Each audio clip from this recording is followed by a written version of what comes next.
नमस्कार मैत्रिणींनो, आजच्या व्हिडिओमध्ये आपण कटोरी ब्लाऊज बघणार आहोत.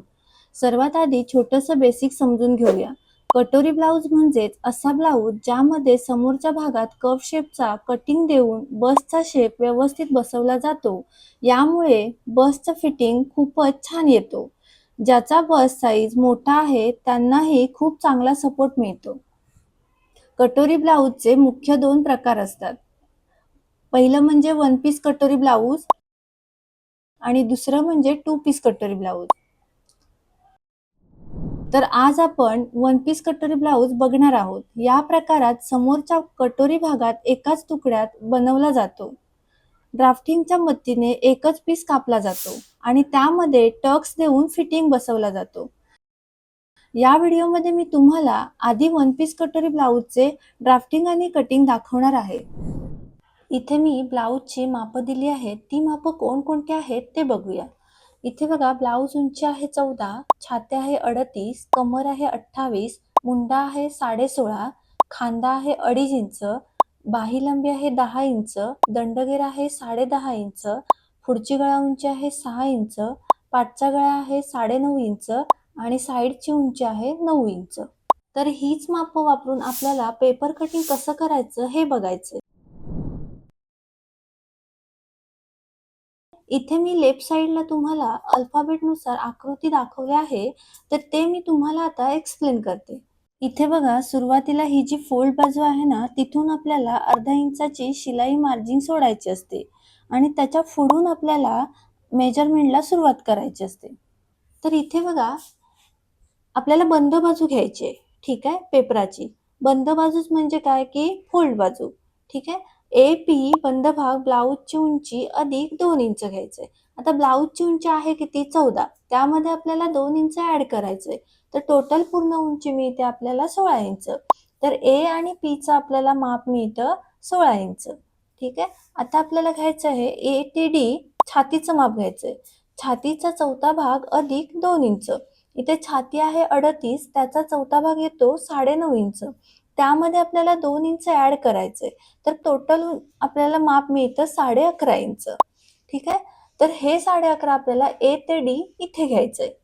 ठीक आहे. आता काय करायचंय बघा, A आणि P हे जेवढं माप आहे ना, ते आपल्याला D आणि N च्या इथे घ्यायचंय आणि A आणि D आहे ना, तेवढंच माप आपल्याला P आणि N च्या इथे घ्यायचंय आणि हा बॉक्स आपण तयार करून घ्यायचा आहे. आता आपण बघूया गळारुंदीचं माप. AB गळारुंदी. गळारुंदी ही छातीच्या मापानुसार घ्यायची असते. इथे मी त्याचा चार्ट दिला आहे, तिथे तुम्ही बघू शकता. तर जर आपली छाती 38 असेल तर गळारुंदी आपल्याला 2.5 इंच घ्यायचे. तर इथे A आणि B चं माप येणार 2.5 इंच. ठीक आहे. आता आपल्याला घ्यायचे आहे गळा उंचीचं माप. ठीक आहे. आता गळा उंची आहे आपली 6 इंच. त्यामध्ये आपल्याला अर्धा इंच ऍड करायचंय. तर पूर्ण माप मिळतं आपल्याला 6.5 इंच. तर AE चं माप येईल 6.5.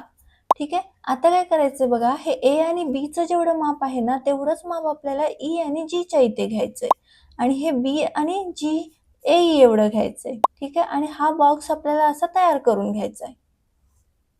आता बघा, E आणि F पाऊण इंच आणि B आणि G चा हा H मध्य काढायचा आहे आणि हा गोलाकार आपल्याला असा शेप जोडून घ्यायचा आहे. आता आपल्याला बघायचंय शोल्डरचं माप. ठीक आहे. A आणि C.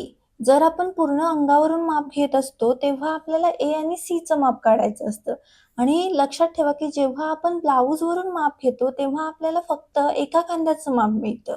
ठीक आहे. तर मी इथे ब्लाऊजवरून माप घेतलंय आणि एका खांद्याचं माप मिळालं. तर खांदा आपला आहे 2.5 इंच. तर त्यामध्ये आपल्याला अर्धा इंच ऍड करायचंय आणि ते माप आपल्याला B आणि C च्या इथे द्यायचंय.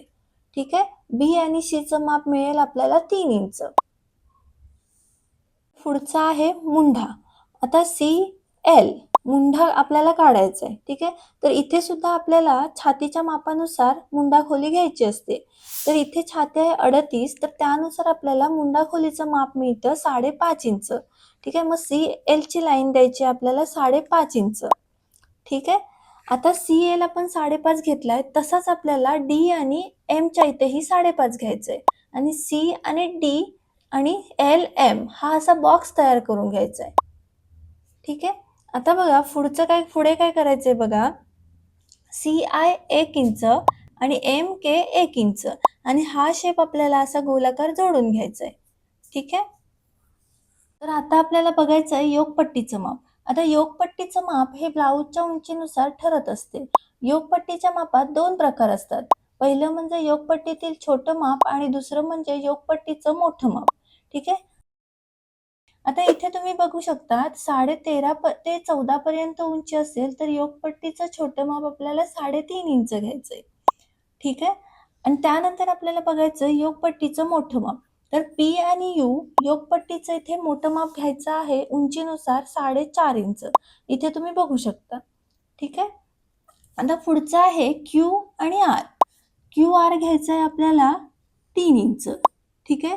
आणि U आणि R अशी क्रॉस थोडी लाईन अशी जोडून घ्यायची आहे आपल्याला. ठीक आहे. आणि हा शेप असा योगपट्टीचा तयार होईल. ठीक आहे.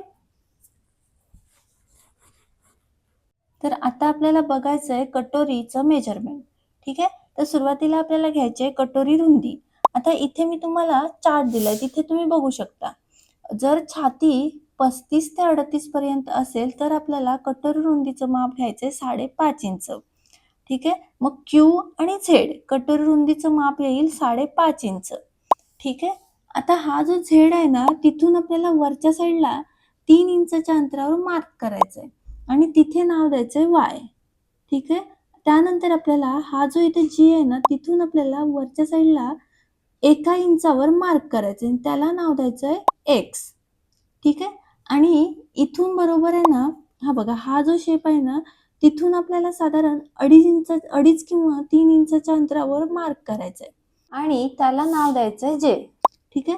आणि इथून बरोबर हा आपल्याला असा गोलाकार शेप देऊन घ्यायचा आहे. ठीक आहे. तर अशा प्रकारे आपण कटोरीचं मेजरमेंट घेत असतो. अशा प्रकारे आपलं पुढच्या बॉडी भागाचं मेजरमेंट कंप्लीट झालं. पण बघूया पाठच्या भागाचे मेजरमेंट. पुढच्या भागाप्रमाणेच मागच्या बॉडी भागाचे मेजरमेंट घ्यायचं असतं. फक्त काही ठिकाणी आपल्याला इथे बदल करावे लागतात. तर त्या मेजरमेंटमध्ये काय काय बदल करावे लागतात ते बघूया. तर इथे बघा 5 ठिकाणी आपल्याला बदल करावे लागतात. तर इथे बघा पाठचा जो बॉडी भाग आहे ना तिथे आपल्याला योगपट्टी आणि कटोरीचं माप घ्यायचं नसतं. ठीक आहे. तर इथे बघा योगपट्टीचं माप हे आपल्याला बाजूला काढायचं असतं आणि कटोरी सुद्धा आपल्याला बाजूला काढायची असते. त्यानंतर बघा ब्लाऊजची उंची घ्यायची. बघा पुढच्या बॉडी भागामध्ये ब्लाऊजची उंची अधिक 2 इंच घेतलं होतं. तर पूर्ण टोटल उंची मिळते आपल्याला 16 इंच. ठीक आहे. आता बघा मागच्या बॉडी भागामध्ये ब्लाऊजची उंची अधिक त्यामध्ये 1 इंच ऍड करायचं असतं. तर पूर्ण उंचीचं माप मिळतं आपल्याला 15 इंच. मग A आणि P घ्यायचं आपल्याला 15 इंच. ठीक आहे. तर आता आपण बघूया पाठची गळा उंची. पाठची गळा उंची ही पुढच्या गळा उंचीपेक्षा थोडी जास्त असते. इथे बघा पाठची गळा उंची आहे 9.5 इंच त्यामध्ये अर्धा इंच ऍड करायचंय. तर पूर्ण टोटल उंचीचं माप मिळतं 10 इंच. मग A आणि E चं माप मिळालं आपल्याला 10 इंच. ठीक आहे. तर आता बघूया पाठच्या बॉडी भागाचा मुंढ्याचा कर्व शेप. तर पुढचा भाग जेवढा असतो ना त्याच्यापेक्षा आपल्याला पाव इंचाने पाठच्या बॉडी भागाचा कर्व शेप देऊन घ्यायचा असतो. ठीक आहे. तर अशा प्रकारे आपण पाठच्या बॉडी भागाचं मेजरमेंट घेत असतो. तर इथे बघा नेक्स्ट व्हिडिओमध्ये मी तुम्हाला कटोरीचं मेजरमेंट आणि बाही मेजरमेंट हे दाखवणार आहे. ठीक आहे. जर तुम्हाला हा व्हिडिओ आवडला असेल तर लाईक करा, शेअर करा आणि सबस्क्राईब करायला विसरू नका. धन्यवाद.